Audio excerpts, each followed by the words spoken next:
Baik, tapi belum semuanya masuk ya. Belum, Bu. 1, 2, 3, 4, 5, 6. Baru berenam. Iya. Pak Rasman tadi kan sudah ya. Pak Rasman sudah, saya Sudah, sudah, Pak Edison sudah Bu. sudah. Tapi kenapa absennya Pak Rasman nggak ada? Duh, kenapa Bu ya? Ya, nggak tahu, tanyakan sama panitia ya. Saya Kenapa mau ya? ngasih nilai, Pak Rasman nggak ada. Siap, siap Bu, sebentar Bu. Kalau Pak Romi ada ini sudah. Presensi, Bu, ya, di LMMS-nya. Ya, Iya, itu absensinya ada nggak Pak Rasman? sudah Bu, presensinya sudah oke Bu. Hmm, Sejak mulai materi tadi sudah langsung presensi duluan. ya maksudnya, tapi kenapa di sininya nggak ada di absensinya? Ya, kenapa Bu ya? Ya. Sekarang bagian Budita ya, atau Bu Herlina? Pak Made dulu, Bu. Kalau Oh, di Pak jadwal Made. sih. Oh, Pak Iya. Made. Pak Imade Swamba. Ahmad Deswamba sudah siap? Belum ya? Belum masuk? Belum, Bu. Ahmadnya belum masuk.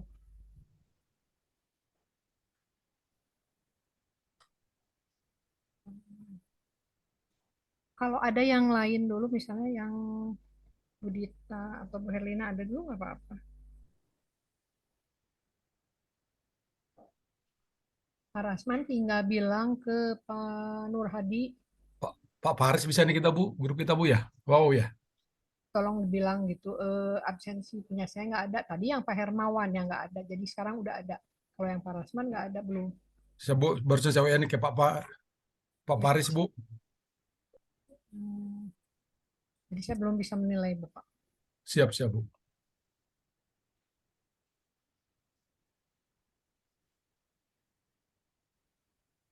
Merlina sudah masuk itu belum ada. Merlina belum dibuka itunya, Video. audionya.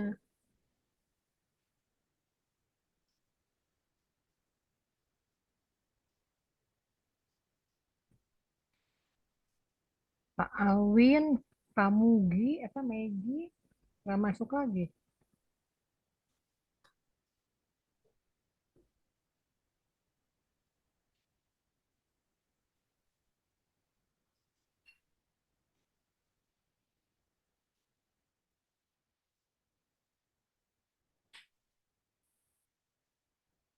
Masih Hombing, tahu nggak ada pembelajaran yang baru yang design thinking, Belum, Bu. yang PPG yang baru ini, yang Prajab ada mata kuliah baru namanya design thinking. Belum, Ibu. Oh, harus siapa itu ya, Pak? Siapa yang dari administrasi pendidikan tadi? Pak Edison. Ya, Pak Edison mungkin yang paham itu, Bu. Ya, harusnya tahu itu. Ada sekarang mata kuliah itu, baru tahun 2006 dikenalkannya. Di kita baru sekarang. Oh ya. Untuk Jadi di tingkat S1, Bu, ya, wajib ya. Jadi MKDU gitu, Bu. untuk yang Prajab sekarang. Ya, ya.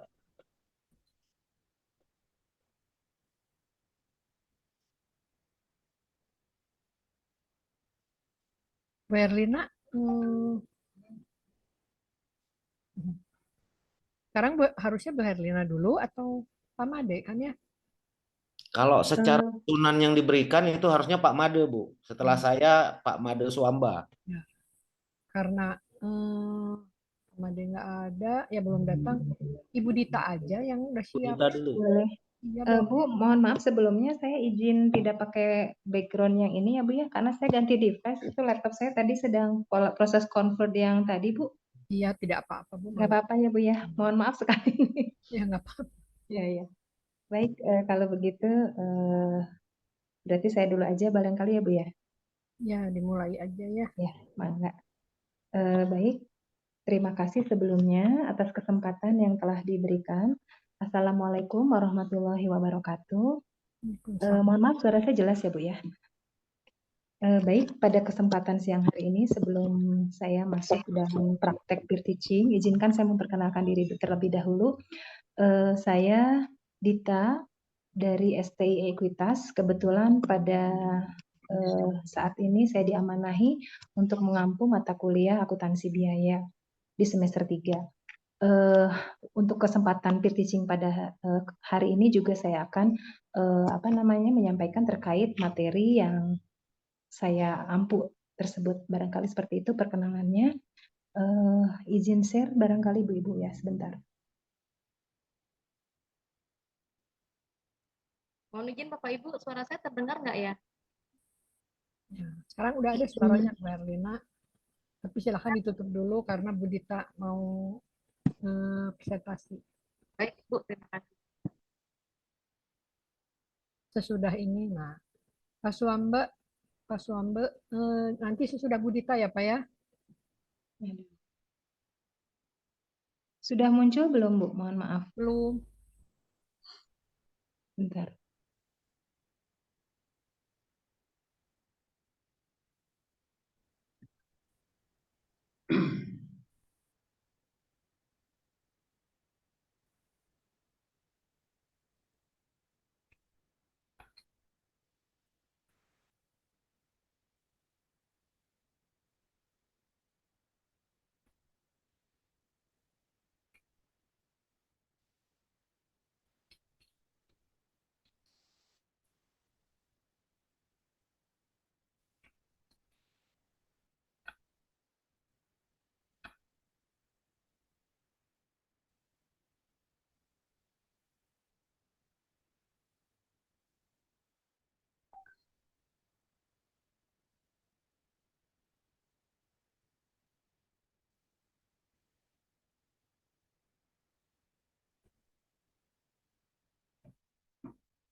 Belum ada Bu Dita.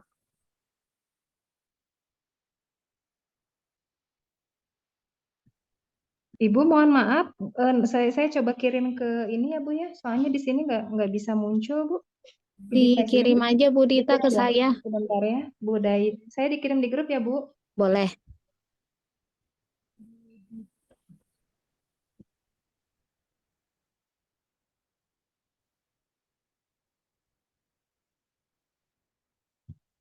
Ya terima kasih Bu Dai. Sebentar saya buka WA dulu Bu. Oke.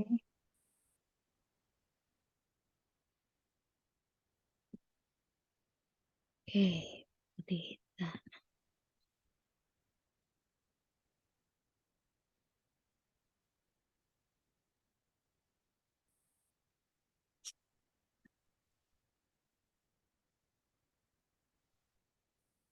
Tadi, oke.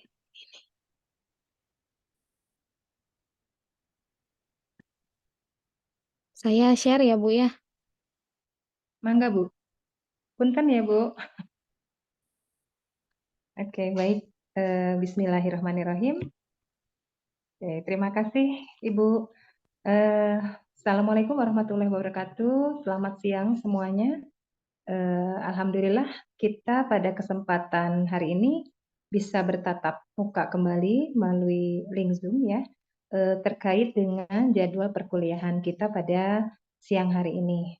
Oke, sebelum kita masuk ke dalam perkuliahan, saya ingin bertanya dulu bagaimana kabarnya Anda sekalian, apakah siang hari ini merasa Baik, Bu. ya, baik, alhamdulillah kalau baik. Alhamdulillah kalau misalnya semua sudah dalam keadaan siap, barangkali sudah siap semuanya ya untuk menerima materi dan kita berdiskusi bersama pada siang Siap, hari Bu. ini. Oke, terima kasih. Mohon maaf, sebelum masuk ke materi, saya ingin bertanya terlebih dahulu terkait dengan materi kita sebelumnya, yaitu tentang job order costing ya. Tentunya pada materi kita hari ini adalah merupakan lanjutan dari materi kita sebelumnya, di mana kedua materi ini masih saling berkaitan, hanya beda metode saja ya. Kita masih mencoba untuk menghitung bagaimana biaya produksi dengan kedua metode tadi. Oke, apakah semua sudah siap? Kalau sudah siap, saya ingin coba masuk dulu ya. Mohon maaf, Ibu Dais, slide selanjutnya. Next slide. Oke, kita akan masuk ke proses costing ya. Nah, proses costing ini ada yang tahu sebelumnya terkait dengan istilah ini barangkali. Sebelum saya menjelaskan, barangkali ada yang sudah tahu? Oke, kalau belum, sebelum kita masuk ke materi ya, tujuan perkuliahan kita hari ini adalah diharapkan kalian, para mahasiswa itu dapat menguasai, dapat memahami dan mempraktikkan ya bagaimana perhitungan atau cara perhitungan dari proses costing ini ya, perhitungan biaya produksi dengan menggunakan metode proses costing juga pada akhirnya diharapkan nanti mahasiswa dapat membuat atau menyusun laporan biaya didasarkan dari perhitungan tadi. Karena nanti di dalam proses costing ini ada beberapa tahapan yang harus dipahami untuk proses perhitungannya. Oke, itu tujuan perkuliahan kita pada siang hari ini. Mudah-mudahan nanti tujuannya bisa terpenuhi ya oleh semuanya. Insya Allah masih tetap semangat ya. Oke, kita masuk ke materi. Next slide. Oke, di sini kita lihat konsep dasar dari proses costing itu sendiri ya. Proses costing itu merupakan suatu metode di mana metode tersebut digunakan untuk menghitung biaya produksi ya terkait dengan proses pembuatan produk, di mana dalam proses costing ini biaya-biaya tersebut diakumulasikan berdasarkan proses yang dilalui oleh produk tersebut di setiap departemennya. Karena seperti kita ketahui untuk perusahaan manufaktur biasanya proses produksinya itu melalui beberapa tahapan ya Pak. Minimal paling sedikit itu adalah melalui satu tahapan. Namun pada prakteknya itu biasanya lebih dari satu tahapan proses produksi. Nah, di dalam proses costing ini kita akan mengakumulasikan biaya-biaya terkait dengan proses yang telah dilalui oleh raw material atau yang telah dilalui oleh komponen-komponen dari biaya produksi yang terdiri dari 3 komponen, masih ingat ya semuanya, yaitu terkait dengan bahan baku, tenaga kerja langsung, juga overhead pabrik yang nantinya akan masuk ke dalam proses produksi. Nah, kemudian apa sih keuntungannya, apa sih fungsinya dari proses costing ini? Tentunya proses costing ini merupakan suatu metode yang dapat ditempuh ya untuk memberikan informasi nanti pada akhirnya bagi siapa, yaitu bagi manajemen perusahaan tentunya ya dalam menunjang keputusan keputusan bisnis ya terkait dengan proses produksi. Nah, salah satunya adalah terkait dengan analisis produk. Jadi dari informasi yang disediakan dari perhitungan biaya tersebut ya, kita bisa melakukan analisis produk. Juga kita bisa melakukan profitabilitas terkait dengan customer, juga kita bisa menentukan bauran dari produk dan harga pokok produk tersebut yang pada akhirnya dapat menunjang dalam keputusan manajemen tadi, apakah perlu dilakukan perbaikan proses atau tidak. Oke, next slide. Nah, kalau kita telaah dari konsep dasar tadi ya, nah kita bisa mengambil kesimpulan ini ya, masih ingat ya di job order costing ya. Nah, job order costing itu ada yang tahu job order costing itu seperti apa? Konsep dasarnya barangkali?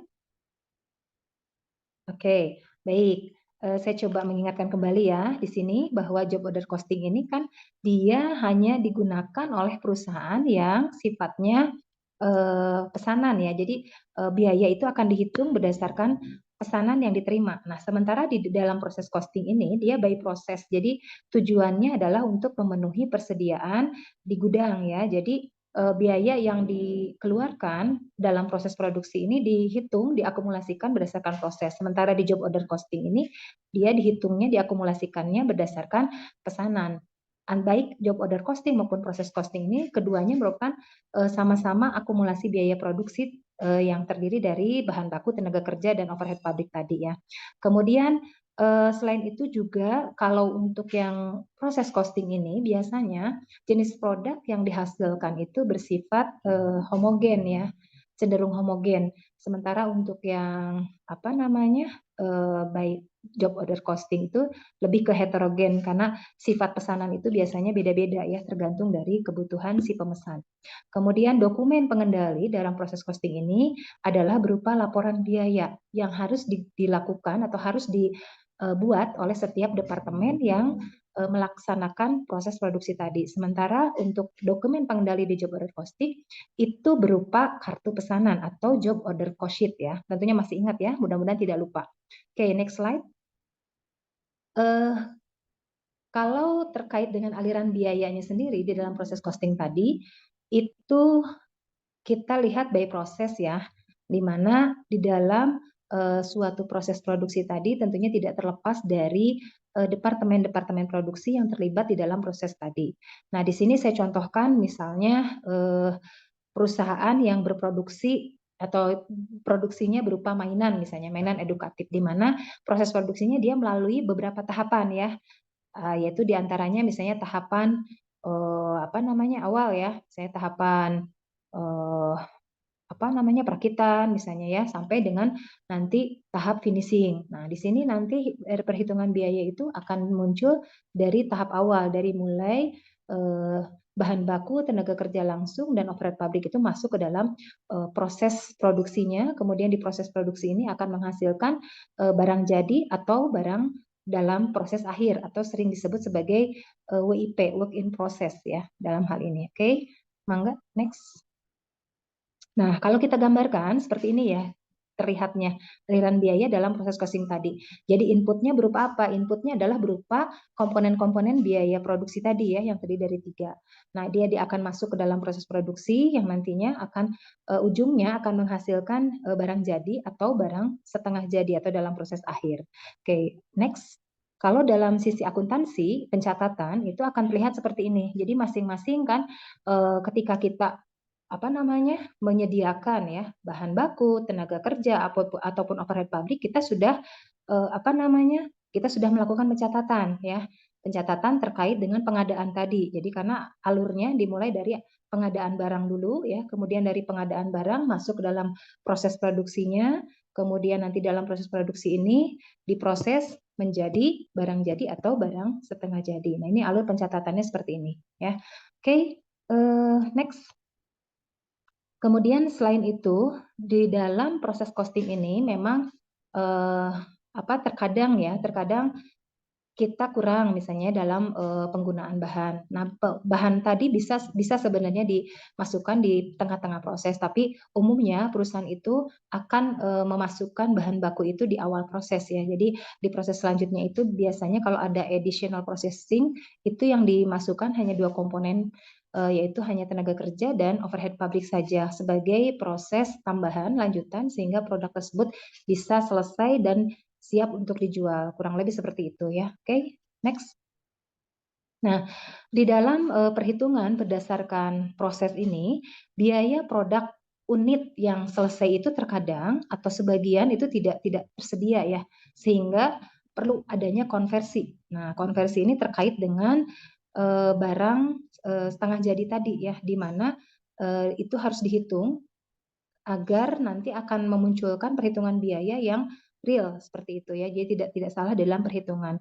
Nah, ini biasanya kita harus menghitung tahap awalnya, kita harus menghitung yang namanya unit ekuivalen, di mana unit ekuivalen ini merupakan unit selesai yang memang seharusnya diperoleh dari bahan yang digunakan dalam proses produksi ya untuk menghasilkan barang jadi tadi. Nah, unit ekuivalen ini bisa kita hitung dari unit selesai ditambah dengan unit yang sedang dalam proses akhir dikali dengan persentase penyelesaiannya. Sebagaimana yang saya contohkan, ilustrasikan dalam contoh berikut. Next.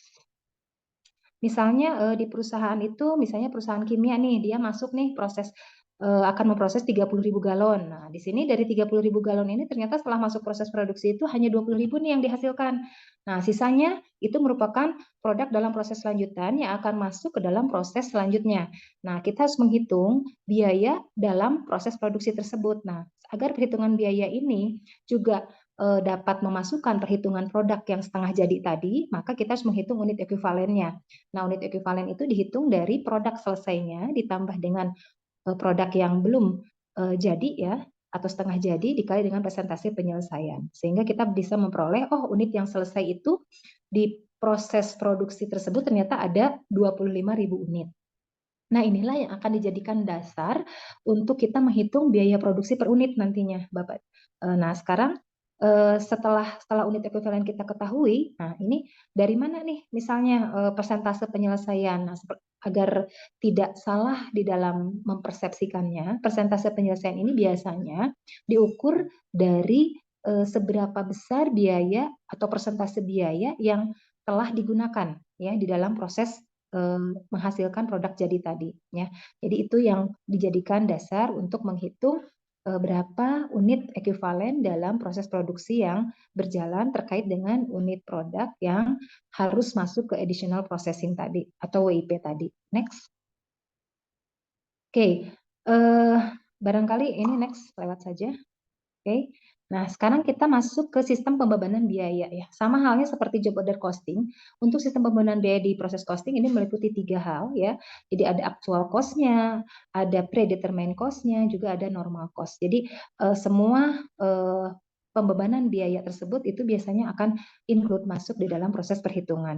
Adapun proses produksi yang dilalui oleh suatu produk itu bisa melalui satu unit, departemen atau beberapa departemen untuk satu jenis produk, atau misalnya proses produksinya tuh dia menghasilkan beberapa jenis produk dan dia melalui satu departemen atau beberapa departemen. Nah, itu pun akan menghasilkan proses perhitungan yang berbeda tentunya ya. Seperti sekarang ini kan manufaktur itu banyaknya dia itu tidak hanya memproduksi satu saja ya, seperti taruhlah katakan kayak Indofood lah. Indofood itu kan salah satu perusahaan manufaktur besar ya, di mana produksi yang dihasilkannya itu kan tidak hanya satu jenis ya, ada beberapa jenis ya. Nah, itu juga itu bagaimana cara perhitungannya seperti apa. Nah, itu biasanya dia akan memperhitungkan by proses juga jenis-jenis produknya. Oke, itu nanti akan kita bahas di pertemuan selanjutnya, itu kaitannya dengan joint cost ya. Jadi biaya produksi bersama yang digunakan oleh produk secara bersama-sama, tetapi produk yang dihasilkannya berbeda, seperti itu. Oke, next. Ini next, dilewat saja, barangkali ini nanti jadi aliran produknya ya. Jadi pada umumnya aliran produk itu bertahap ya untuk di proses manufaktur tadi. Jadi di mana proses produksinya itu ketika dia melalui beberapa tahapan produksi, maka produk yang dihasilkan di tahap awal atau pertengahan itu tidak akan menjadi produk jadi, tetapi akan menjadi produk awal di periode, bukan di periode ya, maaf, di proses produksi lanjutan. Nah, untuk produk jadinya sendiri itu akan ada di tahap paling akhir. Nah, itu seperti itu. Oke, next. Mungkin untuk lebih jelasnya kita masuk ke dalam ini ya. Nanti saya akan contohkan ya bagaimana cara perhitungannya. Nah, sebelum ke contoh tadi, saya ingin menjelaskan dulu ada langkah-langkah yang harus kita perhatikan ketika kita akan melakukan perhitungan ya. Nah, di dalam proses costing ini langkah pertama adalah kita harus menghitung unit ekuivalen yang tadi sudah saya jelaskan, di mana unit ekuivalen ini biasanya itu yang digunakan itu mencakup 2, yaitu unit ekuivalen bahan dan unit ekuivalen konversi. Di mana unit ekuivalen konversi ini dihitung untuk menetapkan biaya per unit dari komponen biaya tenaga kerja langsung dan overhead. Ya, kemudian untuk unit ekuivalen bahan itu dihitung untuk menentukan biaya per unit dari bahan baku yang digunakan dalam proses produksi tadi. Nah, di sini adalah komponen-komponen yang harus muncul atau informasi-informasi yang harus muncul di dalam laporan biaya produksi. Nah, tadi tahap pertama unit ekuivalen, tahap kedua adalah kita menetapkan biaya per unit ya, biaya per unit dari setiap komponen biaya produksi yang digunakan. Nah, setelah biaya per unit itu sudah kita hitung, baru tahap selanjutnya kita bisa menentukan berapa sih harga pokok produk yang di produk jadinya ya, maupun harga pokok produk dalam proses akhir. Nah, baru nanti kita bisa menentukan juga berapa sih biaya yang dibebankan dalam suatu proses produksi yang dilalui oleh sebuah produk tadi. Oke, next. Nah, ini ada contoh terkait dengan pencatatan ya, akuntansi di apa namanya di proses costing ya. Jadi tahap awal pencatatan itu kita harus mencatat biaya produksi yang masuk. Biasanya di departemen paling awal itu akan lengkap ya, dari mulai bahan baku, tenaga kerja langsung maupun overhead. Jadi di sini debit kreditnya itu disesuaikan dengan biaya yang telah dikeluarkan ya. Nah, kemudian nanti karena ini melalui beberapa tahapan, sehingga tahap awal itu tidak akan menghasilkan produk jadi ya. Di sini hanya akan menghasilkan produk dalam proses akhir. Nah, produk jadinya itu akan menjadi WIP awal ya, atau work in proses awal di proses lanjutannya gitu. Jadi nanti di sini akunnya pun itu hanya ada WIP ya. Jadi WIP inventory dan WIP departemen lanjutan seperti itu. Oke, next. Ini barangkali untuk jurnalnya ya. Oke, next aja Bu. Nanti kita akan langsung masuk ke masalah-masalah khususnya itu nanti kita jelaskan ya. Nah, oke. Sebelum kita masuk, kita bahas contoh ini ya. Di dalam proses costing ini sama halnya seperti job order costing ya. Terkadang ada masalah-masalah khusus ya yang mungkin bisa saja terjadi, entah itu produk hilang, entah itu produk rusak, entah itu cacat ya, atau misalnya adanya barang dalam proses awal yang masuk ke proses yang sedang berjalan tadi. Nah, bagaimana perhitungannya untuk masalah-masalah yang mungkin terjadi. Nah, untuk pertemuan kita pada siang hari ini ya, karena untuk proses costing ini lumayan banyak bahasannya sehingga saya bagi dua ya, pertemuan ke-9 dan pertemuan ke-10. Nah, untuk minggu ini kita masuk dulu ke dasar perhitungannya ya, karena insya Allah ketika kalian dapat memahami konsep dasar yang hari ini saya sampaikan, untuk pertemuan selanjutnya itu akan lebih mudah untuk dipahami dalam proses perhitungannya, karena kombinasi atau variasi perhitungannya tidak terlalu banyak ya, dan insya Allah dasarnya kalau sudah dikuasai di hari ini akan bisa ya, saya yakin itu ya. Oke, kita masuk ke contoh ya, barangkali ilustrasinya ini saya contohkan untuk produk satu jenis melalui satu departemen ya, di mana di sini ada informasi terkait dengan kuantitas produksi juga biaya yang dikeluarkan. Nah, untuk menyelesaikan masalah seperti ini ya, nah tahap awal tadi apa yang sudah saya sebutkan bahwa dalam proses costing itu tahap awal itu kita harus menghitung apa dulu ya? Ada yang masih ingat barangkali tadi tahapnya? Yang pertama kita harus menghitung unit ekuivalen ya. Nah, untuk menghitung unit ekuivalen dari informasi ini berarti kita harus memasukkan ya unit selesainya berapa, unit dalam proses akhirnya berapa, nanti dikalikan dengan persentase penyelesaiannya. Nah, untuk unit ekuivalen bahan itu dikalikan dengan persentase penyelesaian bahan. Untuk unit ekuivalen konversi itu dihitung dari persentase penyelesaian konversi ya. Nah, kita hitung unit ekuivalen bahan itu dari 110 ya unit selesainya, ditambah berapa? 20.000 dikali dengan 100% ya. Nah, untuk konversi 110.000 ditambah 20.000 dikali 75%. Nah, dari situ baru tahap selanjutnya kita bisa menentukan apa? Tahap yang kedua adalah menghitung menghitung biaya per unit ya, biaya per unit untuk masing-masing komponen biaya produksi tadi. Oke, next. Baru nanti kita bisa menentukan HPP-nya. Nah, ini yang sudah saya buatkan ya sebagai contoh dalam perhitungannya. Ini tahapan awalnya, itu yang paling atas itu unit ekuivalen ya, kemudian biaya per unit. Nanti dari biaya per unit ini kita hitung berapa sih harga pokok produk selesainya. Nah, untuk harga pokok produk selesai yang 110.000 ini kita hitung dari total biaya per unitnya. Nah, sehingga dapat nilai atau angka dari dari produk yang sudah selesai tadi. Nah, yang 20.000 ini berapa? Nah, kita harus hitung ya, ini per komponen biaya. Jadi nanti rumusnya persentase penyelesaian dikali dengan unit yang belum selesai, dikali dengan biaya per unit masing-masing komponen. Itu untuk menetapkan harga pokok BDP akhirnya ya. Nah, ini untuk memudahkan kita di dalam perhitungan sebenarnya. Nah, ini adalah perhitungannya. Nah, kemudian nanti kita bisa melihat jumlah biaya yang dibebankan. Nah, dari sini tahap terakhirnya adalah kita harus membuat laporan biaya.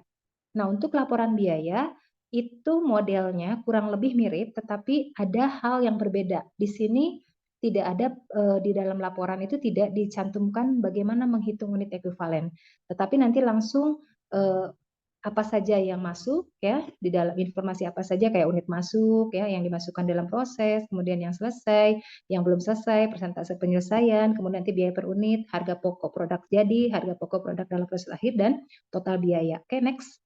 Nah, itu adalah komponen-komponen dari laporan biaya. Nah, tampilannya kurang lebih seperti ini ya. Oke, dari sini ada yang mau ditanyakan dulu sebelum saya lanjut barangkali. Oke, sampai sini bisa dipahami barangkali? Ya, kalau misalnya kurang dipahami, boleh bertanya. Oke. Kalau sudah paham, ada yang mau ditanyakan? Oke, nah untuk misalnya bagaimana kalau misalnya produk tersebut melalui 2 tahap produksi atau lebih dari 1 tahapan ya.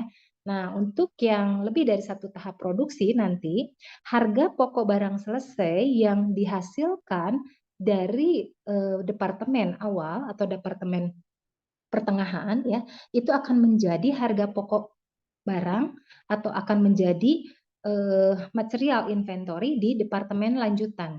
Karena nanti departemen lanjutan itu jenis biayanya hanya akan muncul dua saja, yaitu tenaga kerja dan overhead. Namun ketika kita akan menghitung biaya per unit, biaya bahan itu harus ada. Nah, sumbernya adalah dari sini, dari hasil perhitungan departemen awal. Sehingga ini sistemnya berurutan ya. Nah, untuk perhitungan ini dan pelaporannya itu dilakukan per departemen. Oke, next. Kita lihat langsung contohnya ya. Nah, dari yang hasil tadi sebelum ke contoh yang kedua, kita masuk jurnal dulu ya, mohon maaf. Ini agak ngebut jadi agak terlewat nih ya.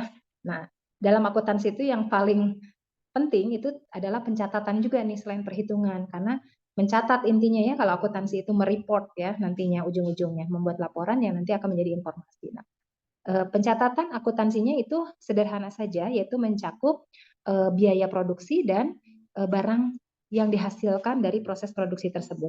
Nah, karena satu departemen, jadi dia menghasilkan finished good sesuai dengan unit selesainya, kemudian work in process inventory itu sesuai dengan unit produk yang memang belum selesai pada periode tersebut.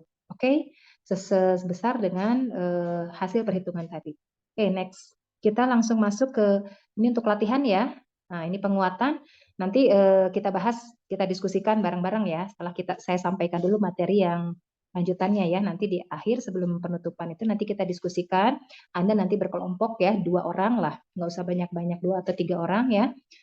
Anda diskusi, nanti Anda buatkan ini dari mulai perhitungannya sampai laporannya ya. Ini ada beberapa latihan yang sengaja saya buat ya dalam slide ini. Nanti latihan-latihan tersebut Anda hitung ya, Anda apa namanya kerjakan secara berkelompok di kelas dalam time waktu yang saya sediakan, dan langsung kita bahas bersama ya nanti. Jadi nanti per kelompok itu nanti diharapkan bisa mempresentasikan hasil dari diskusinya ya terkait dengan penyelesaian masalah dari latihan yang saya berikan. Oke. Next dulu ya, kita selesaikan dulu bahasannya. Oke, sekarang kita masuk ke jenis yang kedua, yaitu di mana pengolahan untuk satu jenis produk melalui departemen lebih dari satu ya. Di sini saya contohkan 2 departemen. Nah, ini informasinya ya, departemen 1 dan departemen 2. Pola perhitungannya, tahapan perhitungannya itu sama persis seperti yang tadi saya contohkan di awal. Hanya nanti kita jangan lupa di sini kita harus menyelesaikan dulu perhitungan di departemen awal, departemen 1, karena nanti harga pokok produk jadi di departemen awal yang 110.000 unit ini akan menjadi material inventory atau biaya bahan di departemen 2 untuk perhitungan biaya per unit di departemen 2-nya. Seperti itu ya. Oke, silakan next. Kita coba lihat ya. Nah, ini jenis biayanya. Nah, kita lihat ya di sini. Kita hitung dulu departemen 1 unit ekuivalen, kemudian biaya per unitnya.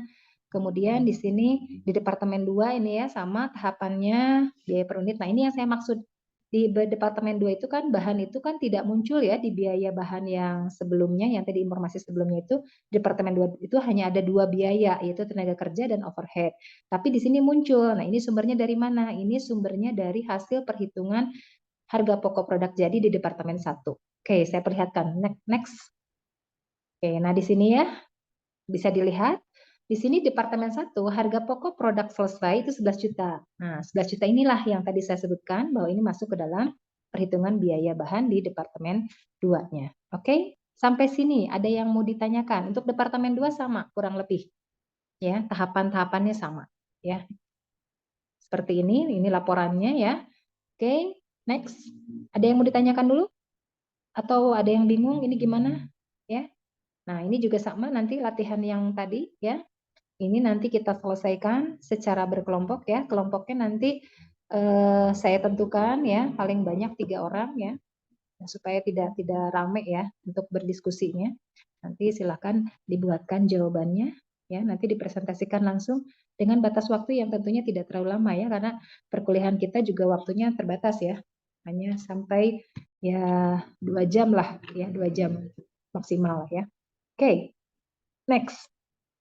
Kalau tidak ada yang ditanyakan, saya langsung masuk ke masalah khusus yang pertama ya. Nah, sisanya nanti kita bahas di pertemuan selanjutnya ya, sebelum nanti kita latihan untuk mengerjakan latihan-latihan yang tadi saya sediakan. Oke, untuk produk hilang.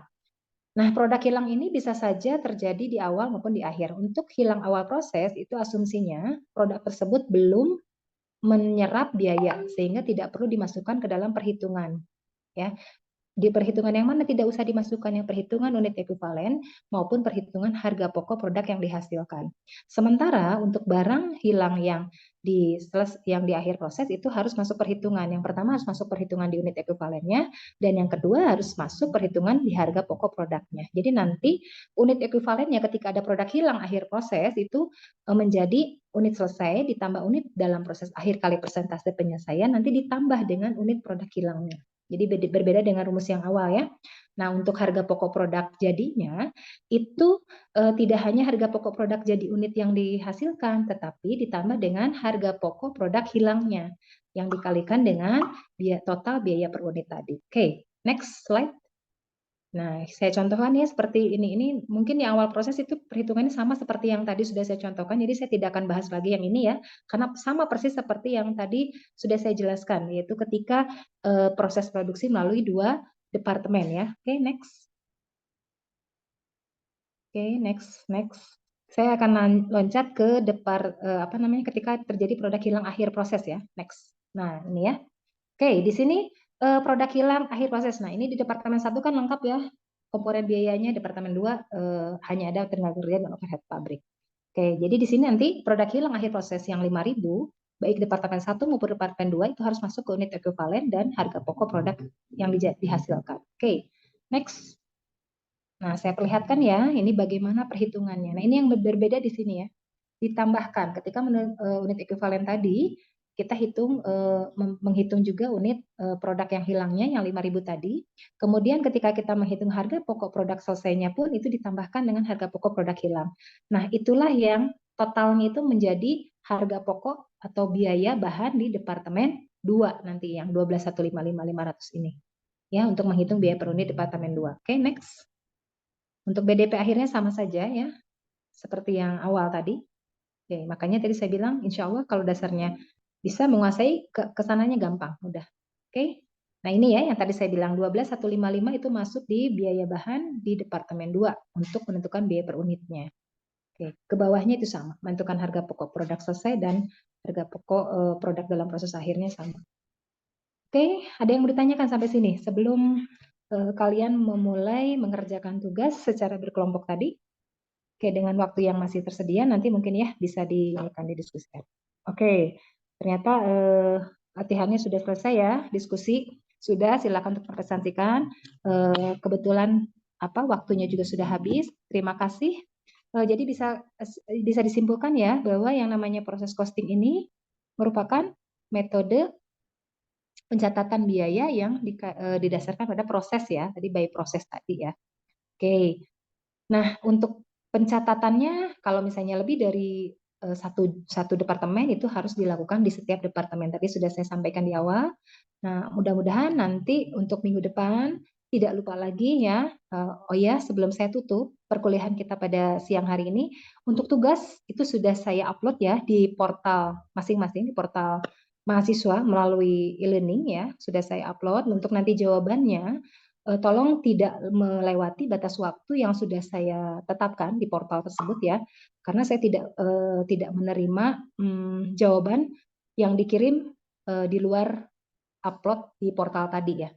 Nah, itu biasanya itu langsung masuk di portal saya ya, langsung masuk dan itu biasanya langsung saya periksa, langsung saya cek ya. Jadi kalau misalnya tidak sesuai batas waktunya itu otomatis tidak akan diterima ya. Oke, mudah-mudahan itu saja yang bisa saya sampaikan. Terima kasih atas atensinya. Sehat selalu ya, semangat selalu. Insya Allah bisa karena kalian ini masih berpotensi ya untuk bisa mengembangkan lebih banyak lagi ya keterampilan maupun pengetahuan dengan tugas yang saya berikan yang sudah saya upload ya di portal e-learningnya. Silahkan dipelajari kembali, materinya juga sudah saya share berupa video juga, video pembelajaran yang saya share di portal ya, untuk memudahkan Anda ketika akan mengulang kembali materi ya.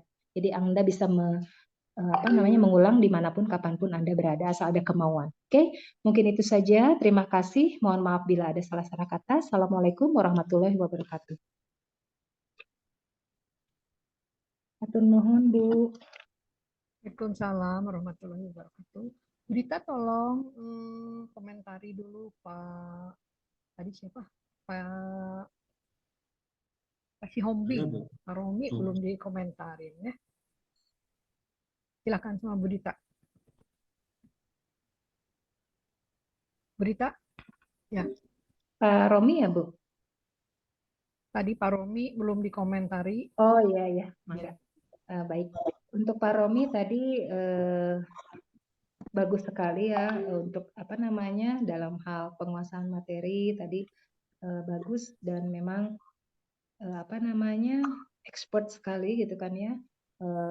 Kemudian juga penyampaiannya juga cukup jelas gitu ya. Hanya mungkin tadi ada apa namanya tidak ada kesempatan barangkali ya, itu yang menjadi catatan barangkali ketika penyampaian materi itu tidak adanya pemberian kesempatan ke mahasiswa untuk apa namanya bertanya atau misalnya berdiskusi seperti itu barangkali, itu untuk catatan kita semua barangkali ya. Jadi ketika menyampaikan materi tidak lupa untuk memberikan kesempatan pula untuk kita bisa berdiskusi untuk bersama dengan mahasiswa, kan tidak menutup kemungkinan mahasiswa tersebut memiliki pengetahuan lebih atau mereka sudah bisa mengembangkan pengetahuannya gitu ya di luar pengetahuan kita mungkin ya, seperti itu barangkali. Tapi secara keseluruhan bagus, oke banget Pak. Baik. Dan mudah-mudahan itu bisa ini lebih. Mbak, silakan komentari Ibu Dita. Sesudah ini Bapak. Selamat siang Ibu Dita. Siang. Ya, apalagi dikomentari jadi Ibu. Bu Ditanya sudah tampil sangat bagus, jadi PowerPoint-nya juga sangat bagus, kemudian penguasaan materi sangat baik, jadi ada pembukaan di awal, kemudian juga mengasih kesempatan kepada mahasiswa untuk bertanya setiap saat, sehingga mahasiswa tidak ketinggalan dalam mengikuti pelajaran dan juga ada beberapa latihan. Jadi saya rasa itu sudah bagus sekali, Bu. Baik. Oke, sekian. Terima kasih Pak Swambe.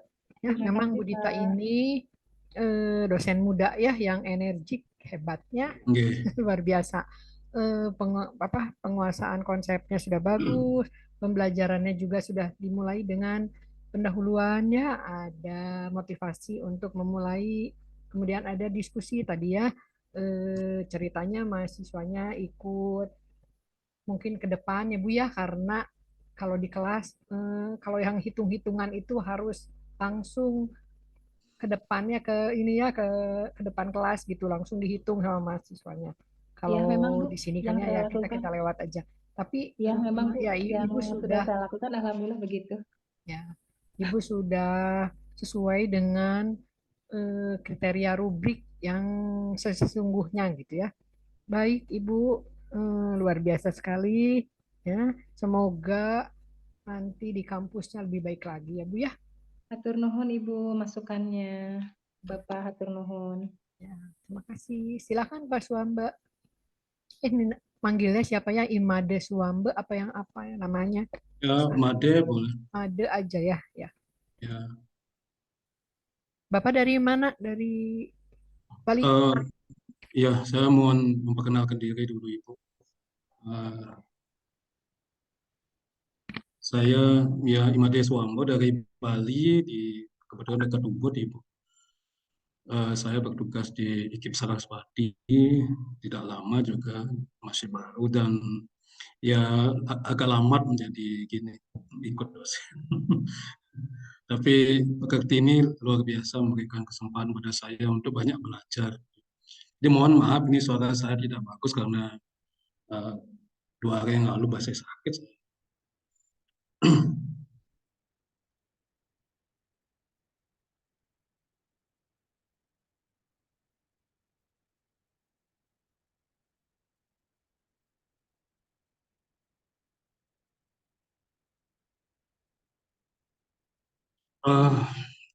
Izin untuk memulai Ibu. Selamat siang adik-adik mahasiswa, selamat datang kembali di mata kuliah Sosiolinguistik. Jadi hari ini topik yang akan kita bahas adalah tentang style dan register, yaitu bagian dari variasi bahasa. Nah, sebelum saya lanjut untuk membahas topik ini, saya ingin mengajak adik-adik mahasiswa semua untuk mengingat kembali topik minggu lalu yang kita sudah bahas. Kenapa? Karena topik ini sangat terkait dengan topik yang akan kita bahas. Apakah adik-adik masih ingat topik minggu lalu yang sudah kita bahas? Ya, mudah-mudahan masih ingat, yaitu kita membahas tentang variasi bahasa, di mana variasi bahasa ini adalah berbagai pola-pola penuturan yang berbeda-beda yang digunakan untuk menyampaikan sesuatu yang pada dasarnya sama. Nah, variasi bahasa ini umumnya dibagi menjadi dua, yaitu sesuai dengan penggunanya dan penggunaannya. Nah, variasi bahasa yang digunakan sesuai dengan penggunanya sudah kita bahas minggu lalu. Apakah adik-adik mahasiswa masih ingat apa yang dimaksud dengan variasi bahasa berdasarkan penggunanya? Iya, mungkin masih ada yang ingat, itu disebut dengan dialek. Dialek adalah variasi bahasa yang terkait dengan penggunanya. Ya.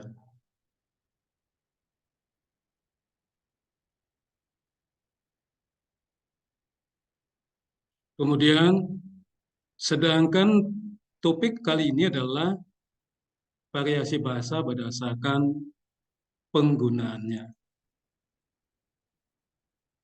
Sebentar saya share slide dulu.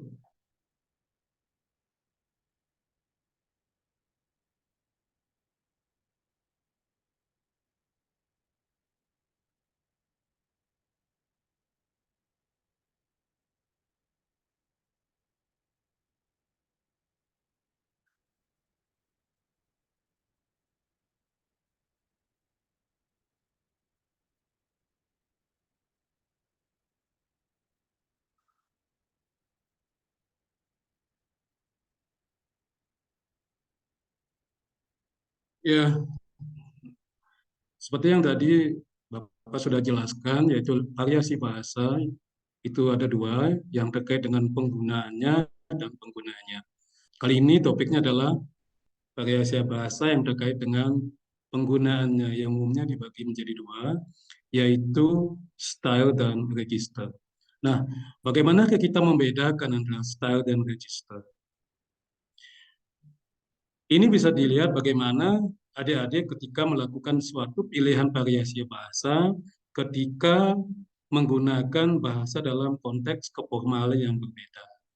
Nah, misalnya di rumah ketika adik-adik mahasiswa meminta misalnya uang jajan kepada orang tua, itu akan berbeda bahasa yang digunakan ketika minta sesuatu kepada teman ataupun misalnya minta izin pada dosen di sekolah. Jadi perbedaan-perbedaan yang disebabkan oleh tingkat keformalan berbeda, inilah yang disebut dengan style. Sedangkan di sisi lain, register ini adalah menyangkut penggunaan istilah-istilah khusus yang terkait dengan suatu bidang profesi tertentu yang membedakan maknanya dengan bidang-bidang profesi yang lainnya. Jadi ini terkait dengan bagaimana suatu leksikon yang digunakan pada satu profesi tertentu, mungkin leksikonnya sama tetapi memiliki makna yang berbeda. Nah, karena kebetulan adik-adik di semester 7 ini sudah mendapatkan mata kuliah bahasa asing bantu dalam hal ini bahasa Korea. Jadi untuk memperjelas contohnya, Bapak juga akan mencoba menggunakan perbandingan dengan bahasa asing lain.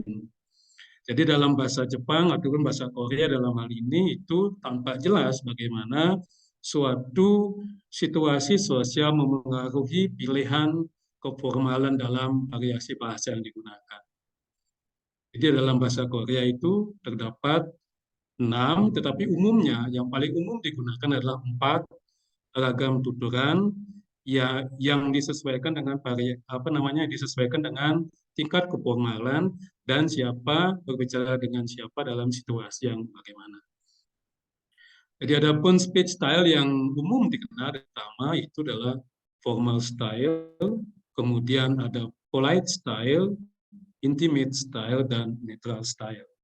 Jadi perbedaan yang mencolok dalam bahasa Korea adalah bagaimana suatu kalimat itu dibedakan dengan menggunakan akhiran yang berbeda. Jadi ending sentence yang berbeda itu menunjukkan suatu perbedaan tingkat keformalan maupun kesantunan. Jadi tentu ada beberapa faktor yang nantinya mempengaruhi bagaimana seorang penutur memilih suatu bentuk ragam tuturan yang paling tepat dalam situasi tertentu. Nah, kadangkala seringkali seorang penutur itu akan melakukan perpindahan style, jadi switch style dari suatu bentuk tutur yang mungkin lebih formal, kemudian akan berubah ke suatu tutur yang tidak begitu formal sesuai dengan situasi pertuturan.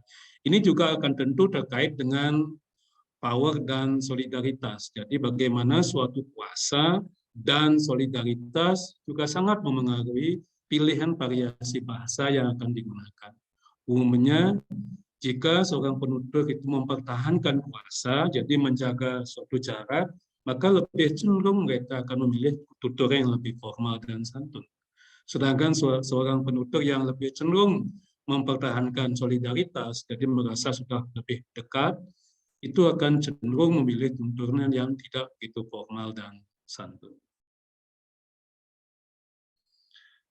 Nah, saya kembali ingin mencontohkan bagaimana sebuah ragam tuturan formal dalam bahasa Korea yang bisa dilihat kemudian dibandingkan. Jadi di antara 4 bentuk-bentuk ini, kemudian adik-adik mahasiswa akan bisa melihat bagaimana suatu bahasa itu membentuk sistem keformalan maupun kesantunannya. Sebagai contoh, Bali Somo Jawa Simika, nah seperti itu. Bali Somo Jawa Simika. Bagaimana melihat data ini? Adik-adik silakan melihat pada akhir kalimat. Jadi ada suffix nika di sini sebagai penanda formal style. Nah, beralih kemudian ke bentuk yang polite style, ini adalah bentuk yang tidak seformal dari polite style, tetapi masih dalam bentuk yang hormat yang bisa digunakan. Itu mulai sudah digunakan suatu ending kalimat yang berbeda. Jadi sebagai contoh, balire joaheo.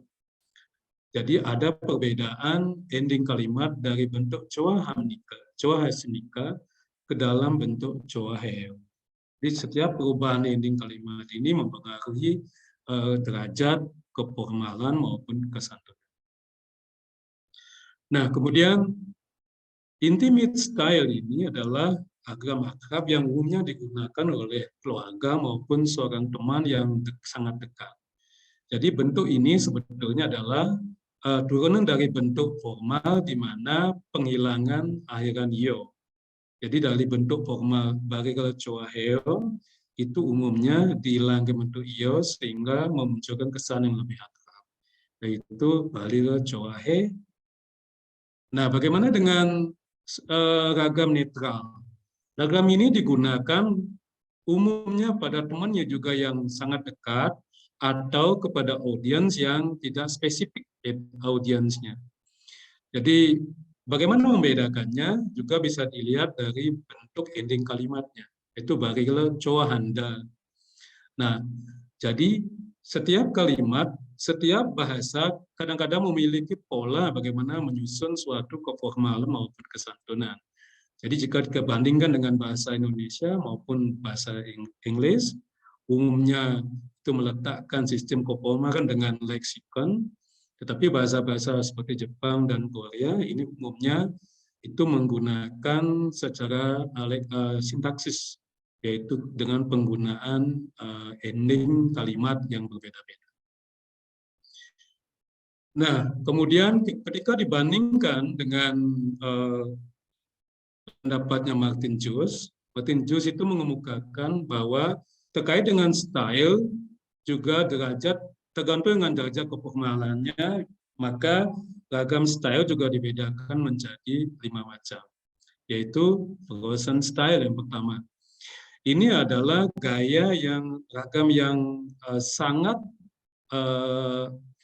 formal dan cenderung beku. Umumnya, teks-teks seperti ini ditemukan pada teks-teks yang bersifat suci, jadi sudah tidak mungkin diubah, seperti teks-teks keagamaan, di mana memang sudah mengandung nilai-nilai sakral yang tinggi, demikian. Nah, kedua adalah gaya formal style.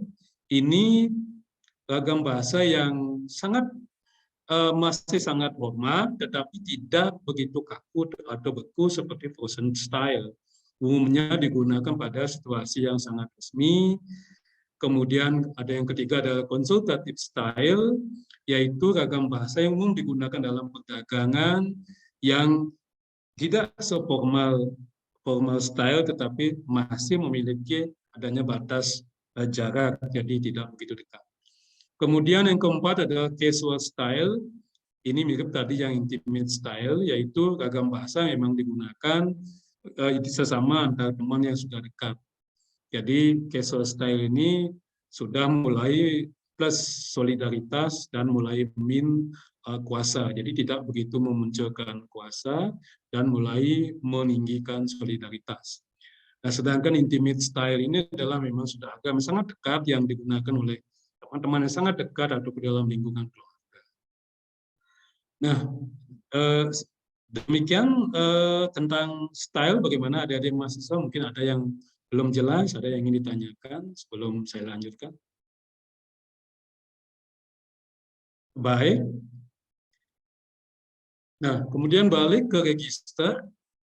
Jadi seperti yang Bapak katakan tadi, bahwa register merupakan penggunaan atau variasi bahasa yang terkait dengan tempat digunakannya. Jadi dalam situasi apa digunakan terkait dengan sosial situasi. Jadi apakah digunakan secara saintifik, apakah digunakan dalam bentuk keagamaan, formal ataupun non formal.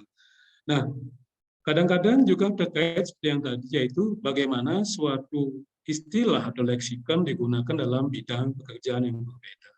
Misalnya suatu leksikon operasi itu dalam bidang medical, itu medis itu akan memiliki makna yang berbeda jika dibandingkan ketika digunakan dalam bidang misalnya matematika ataupun dalam bidang militer.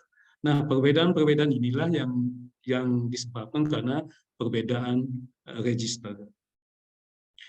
Kalau dicontohkan juga, misalnya kata book.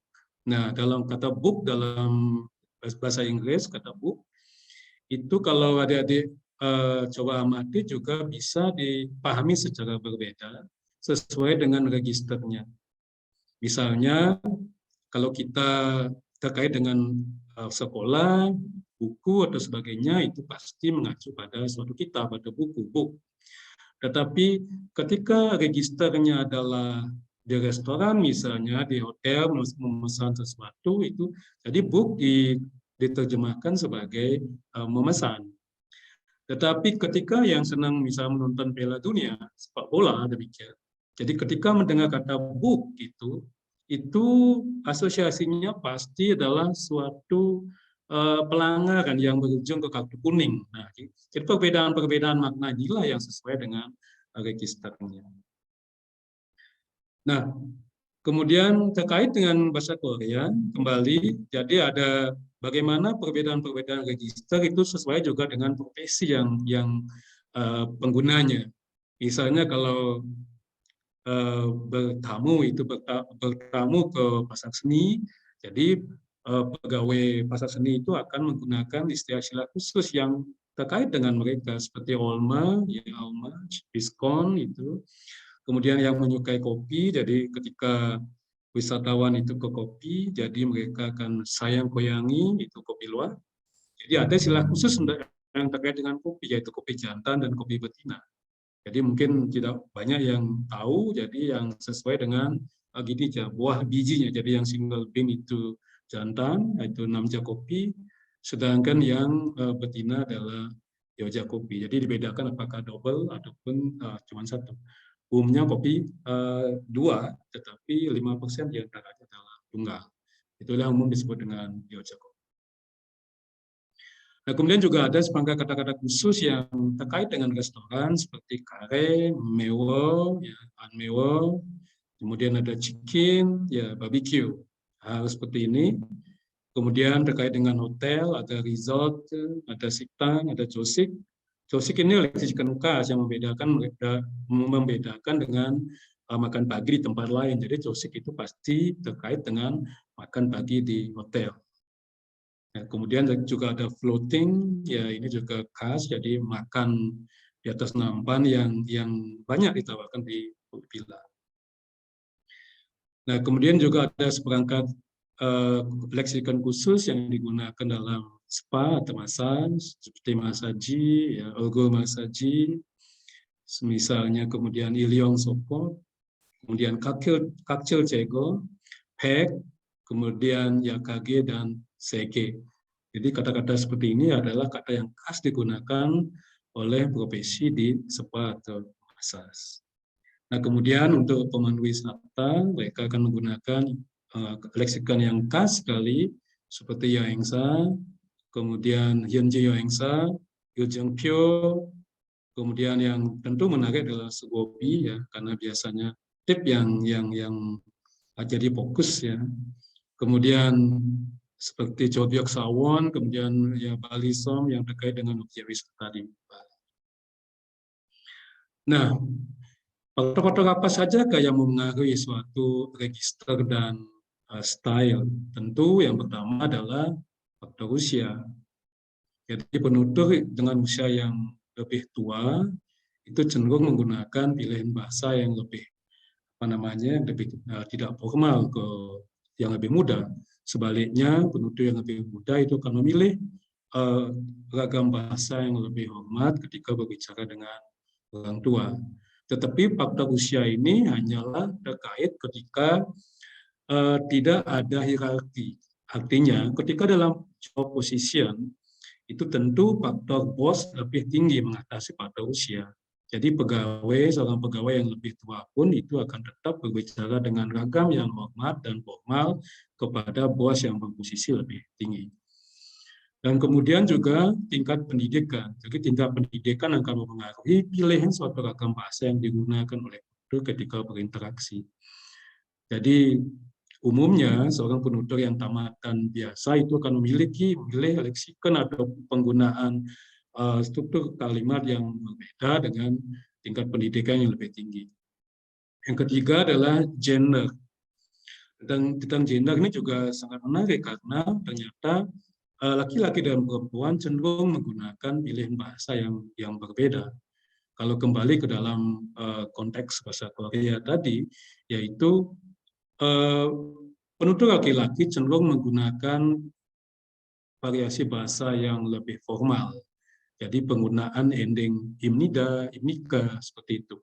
Sedangkan yang perempuan cenderung itu lebih menggunakan pilihan yang hormat tidak resmi. Jadi bentuknya yang yo, seperti kayo, wayo, yang seperti itu. Jadi ini akan terkait kembali dengan latar belakang budaya. Jadi dalam suatu kebudayaan yang di mana laki-laki lebih dominan, itu cenderung laki-lakinya mempertahankan kuasa. Jadi ketika faktor kuasa inilah yang kemudian terkait dengan pilihan dalam bentuk formal. Sedangkan yang perempuan lebih cenderung menunjukkan solidaritas, jadi untuk itulah ragam pilihan bahasa yang itu ya lebih yang tidak begitu formal meskipun masih dalam tahap yang formal. Nah, kemudian sama Dek, waktunya habis. Oh, nggih. Dan juga faktor profesi dan intimasi kedekan akan juga memilih pilihan yang seperti itu.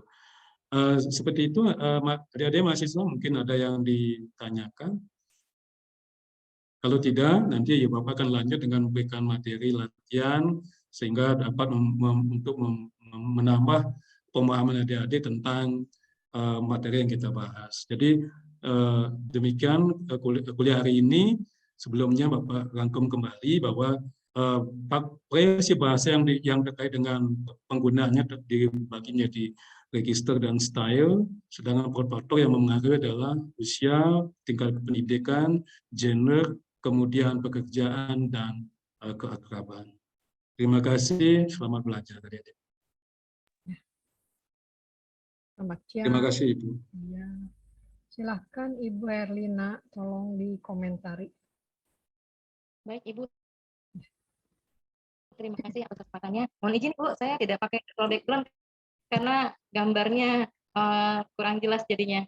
Saya langsung kamera aja Bu. Untuk penyajian materi dan pemahaman materinya sudah bagus Pak Lamba. Hanya saja untuk intonasinya yang agak flat, jadi kurang seru gitu, maksudnya kurang rame jadinya gitu. Itu aja sih Pak. Oke, terima kasih Bu. Baik. Baik, Pak Ade ya. Seperti tadi kata Pak Ginting ya, Pak Edison Ginting, bahwa PPT itu ya harus siap menarik perhatian mahasiswa ya. Jadi Bapak harus membuat yang bagaimana gitu ya, yang menarik ya. Jadi jangan hanya untuk dibaca seperti itu gitu ya. Tadi sudah disinggung oleh Pak Ginting bahwa membuat PPT kita bukan menulis saja ya di situ. Jadi misalnya Bapak bisa membuat bagan ya, membuat ilustrasi dan sebagainya di PPT-nya Pak ya. Ya Ibu, terima kasih Mas. Silakan Bapak Bapak implementasikan lagi. Kalau misalnya kalau perlu kita buat PPT itu minta tolong ya sama mahasiswa yang sudah pintar membuatnya ya. Jadi pembelajaran yang bagus itu kan mulai dari kita pembukaannya, kemudian medianya ya yang harus menarik, kemudian penguasaan materinya kita juga ya Pak ya. Baik ya, nanti Bapak perbaiki ya, ini kan untuk deskripsi diri kita ya Pak ya. Nanti Bapak di kampus diimplementasikan lebih baik lagi. Baik, yang terakhir Ibu Herlina, silahkan. Baik Bu, terima kasih atas kesempatan yang diberikan. Mohon izin saya minta bantuan Bu Dayani. Ya Bu, boleh kirim aja. Atau Kak Alwin ya, saya sudah share di grup untuk versinya. Oh, di grup. Bu, matur nuwun. Boleh Bu, boleh.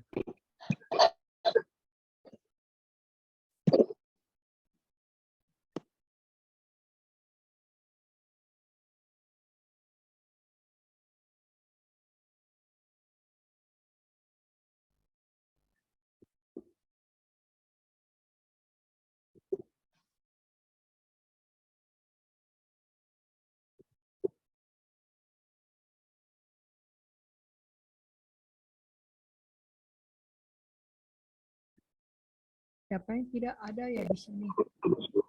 Kemudian nih Bu, siapa yang keluar? 1, 2, 3, 4, 5, 6, 7, 8, 9, 10, 11. Agraria ya Bu.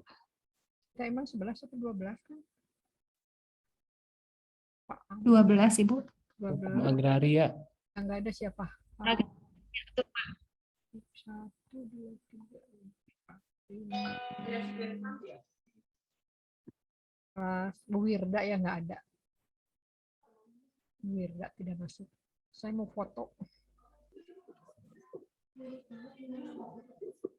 Bu Wirda tolong masuk gitu. Saya mau laporkan ke Yang ini bukan Bu Herlina? Iya betul, terima kasih Bu Dayani. Enggak. Baik, saya mulai. Assalamualaikum warahmatullahi wabarakatuh. Bapak Ibu mahasiswa, selamat siang. Izin memperkenalkan diri dengan saya Herlina SMKN, dosen pengampu hukum mata kuliah hukum agraria, dosen dari Sekolah Tinggi Hukum Paina. Berkaitan dengan hukum agraria juga kebetulan selain sebagai seorang dosen, saya juga seorang aktivis, notaris dan PPAT dari Kabupaten Tangerang.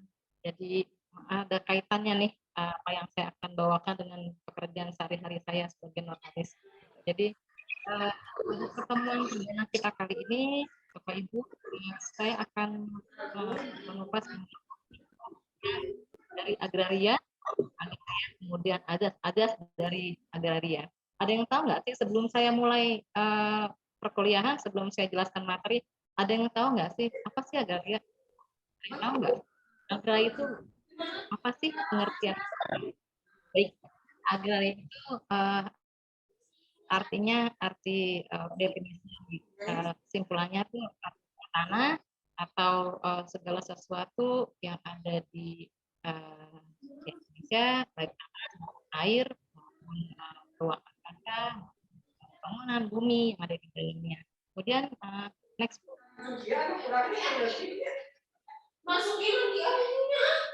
Terima kasih.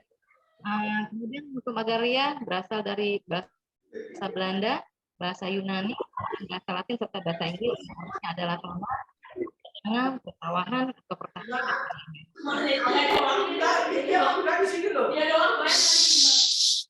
Next, Bu. Kemudian agraria adalah menurut Subekti dan RCC Sudojo adalah urusan tanah dan segala apa yang ada di dalam dan di atasnya. Yang di dalam tanah misalnya contohnya adalah segala sesuatu yang melekat dan tertanam di atas bidang tanah. Salah satunya adalah bangunan, kemudian tanaman, pohon, persawahan, air, kerikil, pertambangan, batu, dan lain-lain. Next, Bu. Ruang lingkup agraria terdiri dari bumi yang kita injak ini atau tanah sama seperti itu, kemudian air yang biasa ada di perairan baik di pedalaman maupun ada di lautan, kemudian ruang angkasa. Ada yang tahu nggak sih kenapa ruang angkasa diatur di dalam hukum agraria, dan ruang angkasa itu apa sih? Ada yang tahu nggak Bapak Ibu mahasiswa semuanya? Baik, ruang angkasa itu adalah tengah-tengah di atas tanah, di atas air, dan di bawah langit, di antara awan ya. Kenapa hukum angkasa ini ruang angkasa ini diatur di dalam hukum agraria?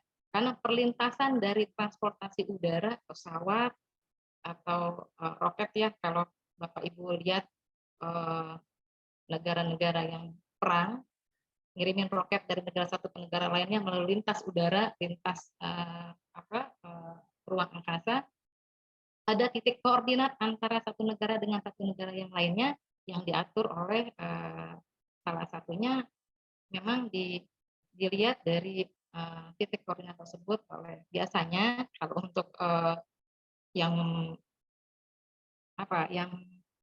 melakukan terjadi sesuatu di negara dia ada instansi yang berwenang untuk meneliti apa sih yang ada di atas, mungkin kayak semacam tentara angkatan udara ya. Nah, tapi itu pun titik koordinat tersebut masih diatur di dalam ruang lingkup ruang angkasa di dalam undang-undang hukum agraria. Kemudian kekayaan alam yang terkandung di dalamnya yaitu yang tadi saya sebutkan, yaitu batu-batuan, kemudian kerikil, tanaman, pohon, sawah dan sebagainya. Next, Bu.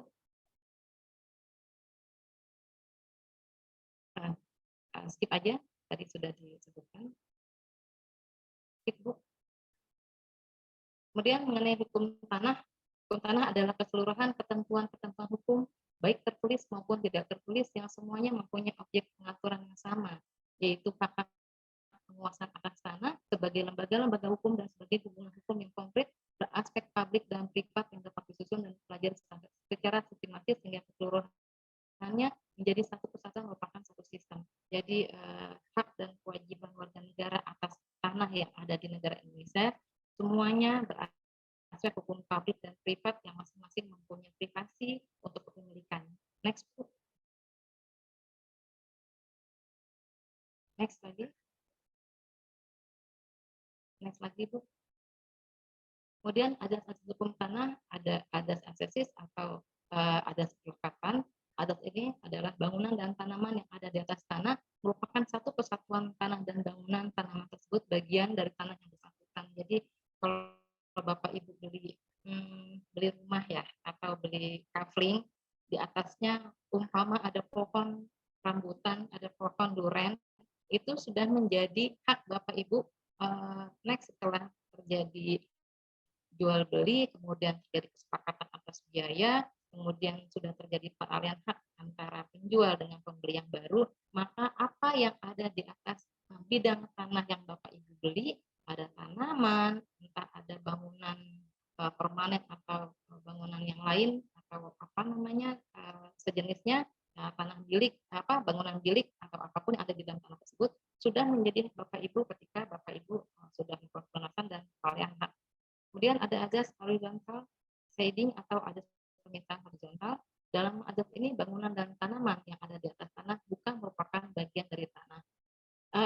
Contohnya kalau kita bisa lihat ada mall, jadi kadang-kadang mall itu tidak semua mall itu kan biasanya dimiliki oleh sebuah perusahaan atau badan hukum. Yang aturan dari hukum agraria untuk badan hukum tidak boleh memiliki hak milik. Jadi untuk badan hukum itu adalah hak guna bangunan yang mempunyai jangka waktu ada kadaluarsa 20 sampai 25 tahun peruntukannya. Nah, yang kita lihat di mall itu seringkali mall itu hanya mempunyai kekuasaan untuk membangun, tapi tanah yang di bawahnya, bangunan yang berdiri di atas hak guna pakai atau hak guna bangunan, di bawahnya bisa jadi hak milik. Jadi tidak semua bangunan atau mall atau ruko itu dibangun semuanya dari tanah sampai bangunannya adalah orang per orang, satu orang yang memiliki, itu enggak juga harus seperti itu. Karena kadang-kadang kalau badan hukum yang membeli hanya boleh peruntukan untuk hak pakai atau hak guna bangunan. Sedangkan tanah yang melekat di atas bangunan tersebut adalah bisa hak milik, bisa hak pakai, bisa juga hak bangunan. Itu next Bu. Objek hukum tanah adalah hak penguasaan atas tanah, maksudnya hak yang berisi serangkaian wewenang, kewajiban dan atau larangan bagi pemegang haknya untuk membuat sesuatu mengenai hak yang dihaki. Jadi pengertiannya adalah kalau untuk perorangan seperti kita personal, kita boleh memiliki hak bangunan, hak atas tanah menjadi hak milik, bukan hak bangunan. Hak bangunan itu diperuntukkan seperti yayasan, PT, perusahaan, badan hukum yang memang tidak boleh memiliki hak milik, sama seperti orang asing, kecuali orang asing tersebut sudah menikah, melakukan pernikahan dengan warga negara Indonesia, maka itu pun hanya hak pakai, bukan hak milik. Jadi ada hak dan kewajiban yang boleh dijalankan oleh masing-masing, ada batasan-batasannya, sama seperti perorangan yang boleh memiliki hak milik. Hak milik itu tidak ada jangka waktunya yang berlaku seumur hidup. Jadi kalau Bapak Ibu ada pernah lihat di dalam sertifikat ya, ada kalau hak guna bangunan kan ada masa berlaku 20 tahun dari tanggal berapa dari tahun berapa sampai tahun berapa, biasanya ada seperti itu di lembar kedua. Nah, untuk hak milik itu tidak ada pembatasan mengenai hak, jadi berlaku seumur hidup. Jadi kita nggak perlu khawatir nanti 20 tahun akan datang atau 10 tahun akan datang ini expire, nggak seperti itu. Jadi kalau untuk hak milik berlaku seumur hidup, tidak ada pembatasan. Tapi untuk warga negara Indonesia, kemudian badan hukum, badan-badan yang lain yang bukan sama sekali memang bukan untuk perorangan, peruntukan untuk perorangan, itu mempunyai batasan untuk penggunaan. Next Bu. Kemudian hak-hak bangsa, hak-hak hierarki penguasaan atas tanah dalam hukum tanah nasional, ada hak bangsa Indonesia atas tanah, yaitu apa yang ada di ruang lingkup negara Indonesia ini adalah penguasaan dari negara. Kemudian hak penguasaan negara dari negara atas tanah, salah satu contohnya adalah ketika hak guna bangunan kan, guna bangunan itu kan ada jangka waktunya ya. Jadi ada yang 20 sampai 25 tahun. Ketika masa berlakunya sudah habis, kemudian yang bersangkutan tidak memperpanjang jangka waktu tersebut, ketika daerah atau objek yang dikuasai tersebut ternyata ditelantarkan juga tidak diurus, maka jatuhlah hak tersebut pada negara. Ketika kita memohonkan untuk menjadi hak milik, maka kita harus melakukan permohonan kembali kepada badan pertanahan di mana tempat di mana objek tersebut berada. Kemudian hak wilayah masyarakat hukum adat, contohnya adalah hak wilayah itu masih bisa kita temui di, ada yang tahu nggak hak wilayah masyarakat itu apa? Rekan-rekan yang lain barangkali bisa jawab, saya lempar ke teman yang lain. Baik, hak wilayah masyarakat hukum adat adalah hak yang masih dimiliki tatanannya, prosesnya, perizinannya masih diatur oleh kalau di Padang itu ada ninik mama namanya ya. mungkin ada orang Padang di sini ya, atau ada juga di Jogja, kayak tanah presidenan atau tanah kesultanan yang peruntukannya, perizinannya, apapun perbuatan hukum yang akan dilakukan atas objek tanah itu diatur oleh kementerian atau kepresidenan seperti itu.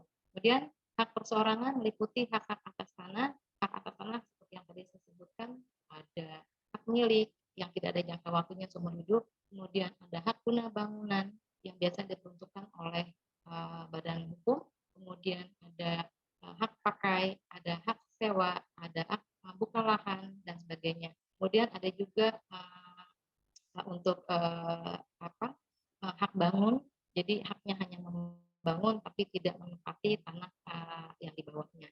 Kemudian wakaf tanah hak milik. Jika Bapak Ibu punya tanah luas, punya tanah kafling, tanah kosong, mungkin ribuan hektar atau ratusan hektar, kemudian biasanya itu dapat dari warisan orang tua atau warisan dari nenek moyang yang sekiranya nggak akan habis dibuat untuk rumah, terus kemudian Bapak Ibu punya etikat baik untuk kenapa enggak saya wakafin aja tanahnya untuk tanah pemakaman ya. Biasanya sih wakaf itu untuk pemakaman. Jadi kalau kita lihat sering kita lihat ada di desa, biasanya sih di desa ya, di desa-desa suka ada tanah wakaf, tanah pemakaman yang diperuntukkan untuk masyarakat setempat, untuk warga setempat yang diwakafkan oleh seseorang. Nah, jadi umpama saya punya tanah 100 meter, kemudian kalau 100 meter selalu sedikit. Saya punya tanah 1000 meter, kemudian saya bikin rumah itu hanya 20 meter, sisanya masih ada 800 meter. Saya mewakafkan, bisa nggak? Boleh nggak? Boleh. Tapi ada cara tersendiri. Jadi wakaf itu nanti harus diurus ke badan wakaf, nanti akan ada penerima wakaf namanya wakif. Nah, setelah di-approve dari pemerintah, dilakukan peralihan hak antara pemilik yang awal kepada penerima wakaf. Biasanya penerima wakaf itu bukan perorangan Bapak Ibu, tapi bisa sebuah yayasan atau bisa juga kegiatan sosial atau RT, RW atau dari masjid atau dari gereja. Saya pernah juga bikin akta wakaf untuk gereja, peruntukan tanah lahan kosong sebagai dibuat sebagai gereja ya, seperti itu. Nanti ada, kalau untuk di agama Islam ada badan wakif namanya, nanti yang akan mengurus tanah yang tadinya mungkin awalnya hak guna bangunan atau hak milik, kemudian akan dipecah. Yang awalnya 1000 meter dipakai untuk kebutuhan wakaf 800 meter. Tanah tersebut akan dipecah dulu, dipecah sesuai dengan peruntukannya. Yang 200 meter dipakai pemiliknya untuk rumah, kemudian yang 800 meternya diwakafkan untuk pemakaman, terus kemudian setelah dipecah barulah didaftarkan ke badan wakif, kemudian akan di-ACC, di-approve oleh badan wakif, berada hak yang 800 meter dari si pemilik awal kepada entah bisa yayasan, entah bisa nanti organisasi atau badan di masjid seperti itu. Nanti setelah itu timbul sertifikat wakaf namanya, sama seperti sertifikat biasa yang pernah Bapak Ibu punya di rumah, mungkin masing-masing pasti ada ya, punya sertifikat warnanya hijau. Untuk wakaf sertifikatnya sama-sama warnanya hijau, tapi tulisannya ada sertifikat wakaf. Jadi yang membedakan ada tulisan wakafnya. Jadi nanti Bapak Ibu insya Allah di next sesi yang akan datang saya akan kasih lihat contoh dari sertifikat wakaf seperti apa sih. Kalau Bapak Ibu mau lihat, nanti kita lihat ya, ada nggak sih berhubungan wakaf itu dengan izin mendirikan bangunan? Ada. Jadi setelah tergantung nanti setelah diwakafkan mau dibuat apa. Kalau mau dibuat tanah pemakaman berarti tidak perlu mendirikan bangunan, karena bangunan-bangunan pemakaman kan sifatnya hanya di bawah ya, di tanah, jadi tidak perlu membangun yang tinggi. Tapi jika diwakafkan tidak hanya melulu untuk tanah untuk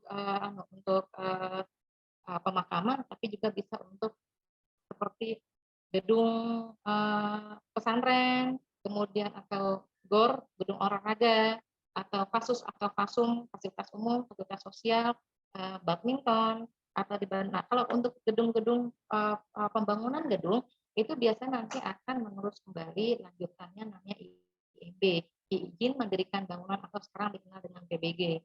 Jadi lanjutannya itu masih banyak setelah pengalihan hak.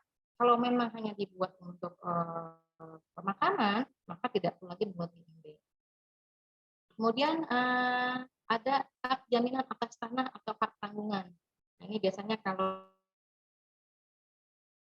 ada yang kerja di kantor notaris atau ada yang kerja di instansi badan pertanahan, nggak Bapak Ibu?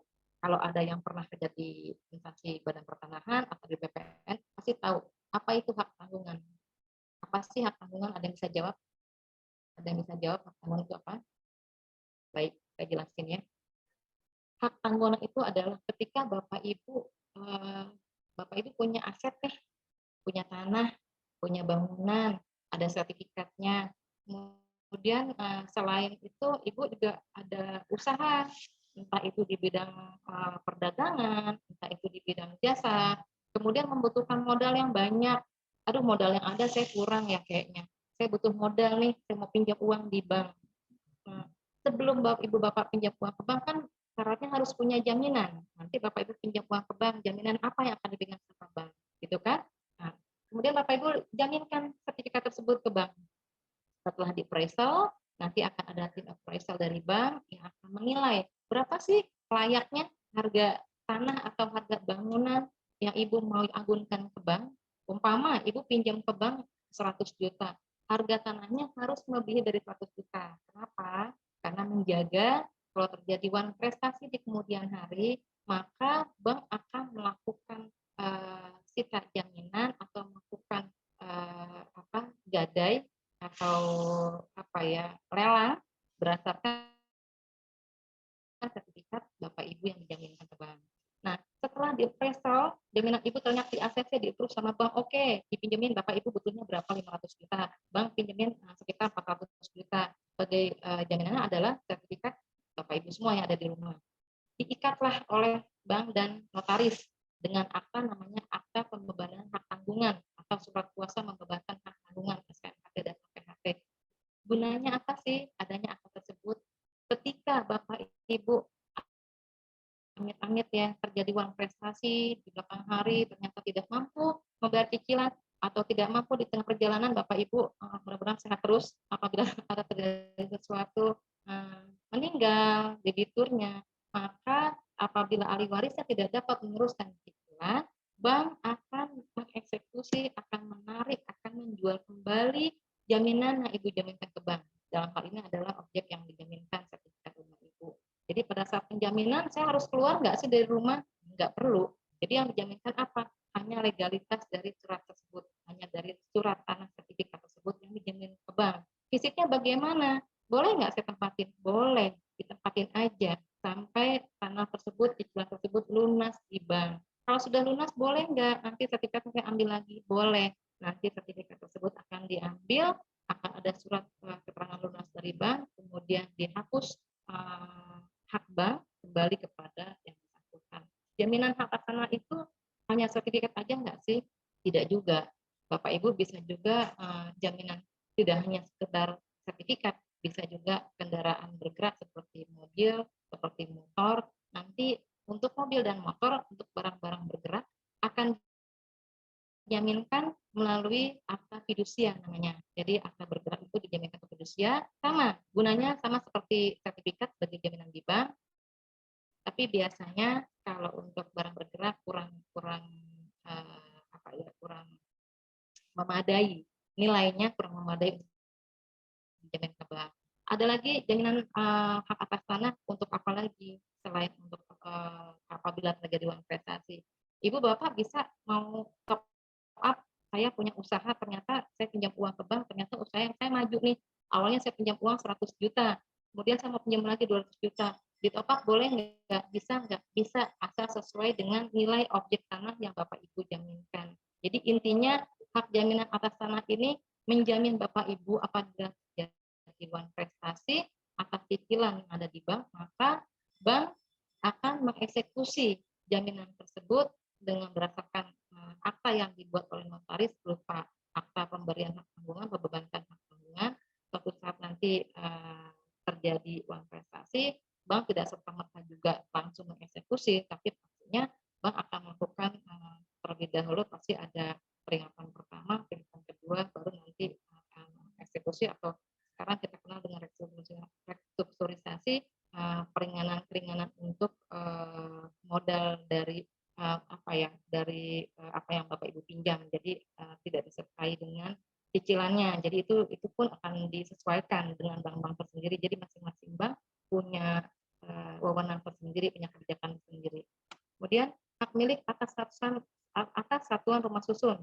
Kalau Bapak Ibu pernah ada yang tinggal di sarusun atau di rusun, pernah lihat barangkali sertifikatnya warna pink Bapak Ibu, beda dengan sertifikat biasa. Kalau sertifikat biasa itu kan warna hijau ya, sama seperti sertifikat wakaf juga warna hijau. Untuk sertifikat rumah susun itu warnanya pink, covernya. Nanti pun di sesi yang akan datang akan saya bawa contoh masing-masing.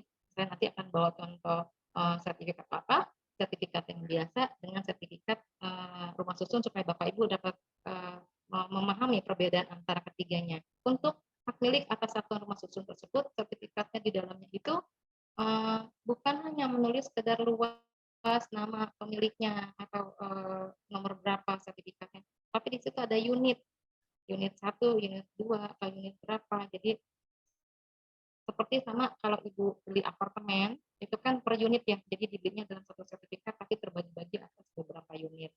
Nah, biasanya hak satuan rumah susun itu kalau kita lihat ada di Tebet atau di Tanah Abang ya, jadi ya satu bangunan yang terdiri atas beberapa kafling, tapi di dalam tanah tertutup, naik ke atas bukan merata ke samping. Kalau kita lihat klaster atau properti yang lain, yang properti subsidi dari pemerintah atau klaster-klaster, itu biasanya kan merata ke samping. Tapi kalau untuk satuan rumah susun, itu dalam satu gedung, tapi terbagi-bagi menjadi beberapa ruangan. Itu. Lanjut. Lina, waktunya 1 menit lagi. Baik, Bu. Baik, Bapak Ibu, apa yang saya sampaikan di atas rasanya mungkin tidak cukup untuk sesi hari ini. Saya akan jabarkan kembali, saya akan menjelaskan kembali jika Bapak Ibu ada pertanyaan yang ingin ditanyakan. Kita partner sharing, kita sama-sama siapapun boleh menjawab dengan pertanyaan dari tidak untuk para hanya harus dosen aja yang jawab, yang lain juga boleh menjawab pertanyaan dari rekan yang lainnya. Kita akan ke sesi yang akan datang, kita akan kupas lebih dalam lagi mengenai dari masing-masing hak tanah ya. Jadi itu saja Bapak Ibu, terima kasih atas atensi pagi ini. Saya akan menutup materi kita hari ini, perkuliahan kita hari ini dengan membukakan alhamdulillah hadiahnya. Assalamualaikum warahmatullahi wabarakatuh. Selamat siang. Demikian Bu. Silakan Pak Alwin untuk memberikan komentarnya. Oke, baik Bu, terima kasih. Untuk Bu Herlina, ya untuk penyampaian materi dan materi yang disampaikan juga sudah bagus. Cuman hanya saja ada sedikit masukan dari saya. Yang pertama Ibu, yaitu persiapan dalam penggunaan pendukung media pembelajaran yang dipakai, misalnya jaringan internetnya, itu harus diperhatikan dulu apakah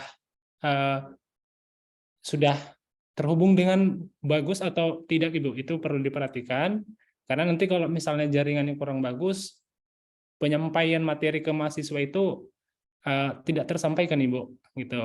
Jadi mahasiswanya nanti bisa jadi kurang fokus terhadap apa yang disampaikan. Nah, kemudian Ibu, berikutnya yaitu terkait dengan penguasaan kelas. Nah, jadi maksudnya gimana Ibu?